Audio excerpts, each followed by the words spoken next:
Si vous suivez la chaîne, si vous suivez le MCU, vous êtes déjà au courant que le Docteur Doom, le Docteur Fatalis, selon ce que vous préférez, va être le grand méchant de la suite du Marvel Cinematic Universe. Ce que vous savez peut-être moins, c'est d'où vient ce personnage, d'où vient ce fameux Victor Von Doom, cet enfant élevé dans un pays nommé la Latverie, qui va devenir au fur et à mesure des années l'un des plus grands antagonistes de l'univers Marvel. Comment passe-t-on de Victor Von Doom à Docteur Doom? Comment passe-t-on d'un étudiant brillant à un rival de Reed Richards? Comment passe-t-on de l'enfance à l'âge adulte avec beaucoup de traumatismes? Et comment passe-t-on d'une famille complète à un enfant brisé qui va jusqu'à porter un masque pour qu'on ne voit plus les blessures du passé? C'est ce que j'ai décidé de vous raconter dans cette vidéo. Et pour vous raconter cette histoire, pour aller à l'origine du mal, à l'origine du Docteur Doom, j'ai décidé de m'appuyer comme toujours sur les comics et sur un comics en particulier qui se nomme Books of Doom. Et je vous propose de nous plonger tout de suite dans cette histoire, vous allez le voir, fabuleuse, extrêmement intéressante, mais surtout extrêmement triste également.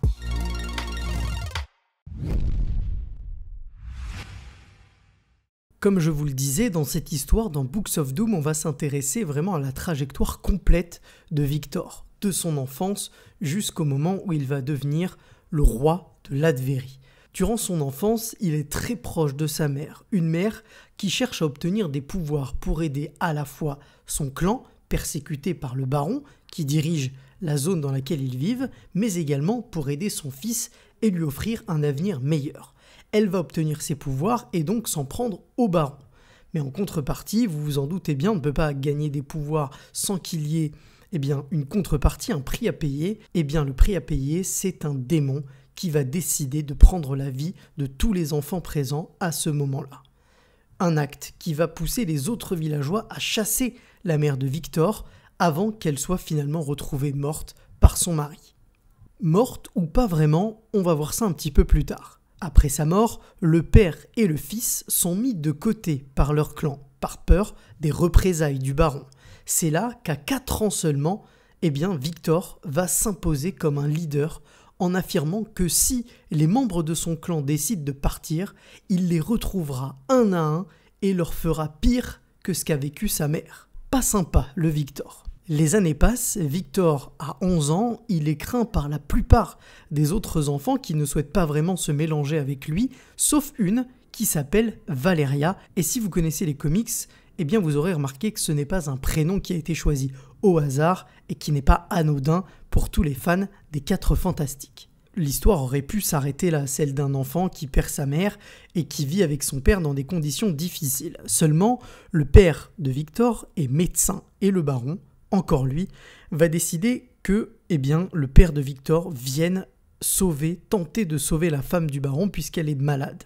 Victor le sent mal à ce moment et effectivement il a raison puisque son père va revenir à la hâte en lui expliquant qu'il s'est enfui et qu'il n'a pas pu sauver la femme du baron et que celui-ci le juge responsable et qu'il est à sa recherche et souhaite sa mort. Et c'est là qu'un autre épisode de la jeunesse de Victor va façonner le personnage pour la suite, puisqu'avec son père, ils vont devoir affronter le froid vraiment très glaçant, et le père, pour sauver son fils, va décider de se sacrifier et de protéger son fils en le tenant dans ses bras, et au réveil, quand Victor va se réveiller, il va se rendre compte que son père est frigorifié et qu'il est mort de froid. Si vous avez bien suivi jusque-là, vous aurez compris que Victor, à ce moment-là, n'a plus de parents. Il est seul et il va décider de se lancer dans l'apprentissage de la magie en retrouvant les affaires de sa mère. Il souhaite la retrouver pour la sauver. Ce sera son ultime but dans la vie, de retrouver sa mère et de la libérer du démon qui l'a gardée auprès de lui. Il a alors 16 ans, il est devenu un génie en sciences, il devient même le leader de son clan officiellement et chasse les soldats du baron grâce notamment à ses créations. Un soir, alors qu'il est en face d'un des soldats du baron qui a envie de le tuer, son destin va basculer définitivement puisque c'est lui qui va ôter la vie à une personne pour la première fois. Un acte qui va le bouleverser et qui va d'ailleurs le pousser à quitter la Latverie pour aller étudier aux États-Unis. Si vous vous demandiez comment le lien allait pouvoir être réalisé entre un personnage qui vit en Latverie et Reed Richards qui est américain, eh bien le lien se fait à ce moment-là quand Victor va étudier aux États-Unis puisqu'il va faire la rencontre de Reed Richards. Et c'est à cette période-là, quand il va étudier aux États-Unis, qu'on va voir naître la concurrence entre les deux, mais aussi voir apparaître des personnages des 4 Fantastiques comme Ben Grimm, par exemple, qui deviendra plus tard la Chose. Comme je vous le disais, son but dans la vie, c'est de retrouver sa mère et de la libérer des griffes du démon. Pour ça, il a décidé, grâce à l'argent et au matériel que lui offrent finalement les États-Unis, eh bien de créer une machine qui pourrait lui permettre de voyager dans le monde où est sa mère. Il décide, malgré des erreurs de calcul que lui signifie Reed Richards, eh bien d'essayer cette machine.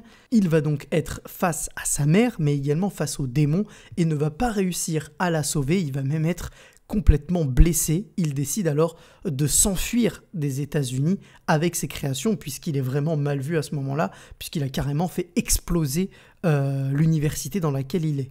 Commence alors du coup un périple pour Victor qui va devoir se balader de pays en pays pour échapper aux personnes qui le recherchent. Il va vivre assez sommairement, sans beaucoup de richesse, et un jour il va retomber sur Valeria, cette personne qu'il avait connue quand il était enfant et finalement son seul amour dans la vie. Mais comme toujours, alors qu'il pense que les choses vont bien se dérouler, eh bien non, il va se passer quelque chose.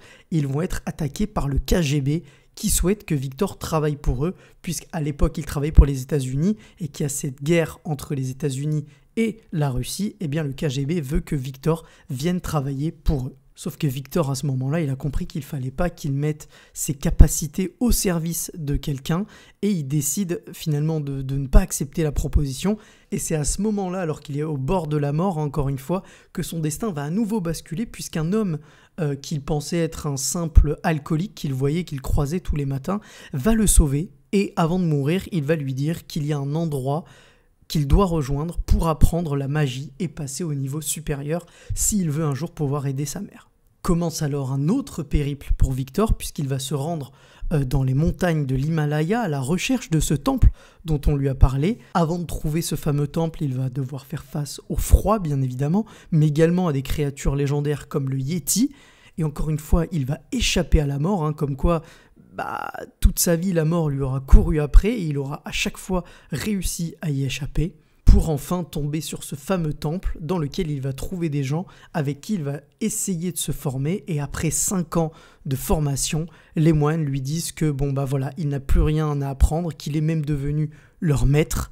Alors qu'il est devenu un grand maître en termes de magie, il décide depuis le temple d'installer des satellites pour suivre tout ce qui se passe dans le monde. Et c'est à ce moment-là qu'il va se rendre compte que le baron, n'est plus un baron, mais qu'il est devenu le roi de la Latverie, l'homme responsable de la mort de ses parents, est désormais sur le trône de Latverie. Et il voit également que Reed, grâce à un autre satellite, est devenu un grand scientifique, un docteur reconnu dans le monde entier. Et lui, malheureusement, il sait qu'il est très intelligent, il pense même être beaucoup plus intelligent que Reed Richards, et dans ce souci d'ego, il va décider de changer de nom. Désormais, il ne s'appellera plus Victor Von Doom, mais puisque Reed Richards s'appelle Dr Reed Richards, lui, il s'appellera Dr Doom.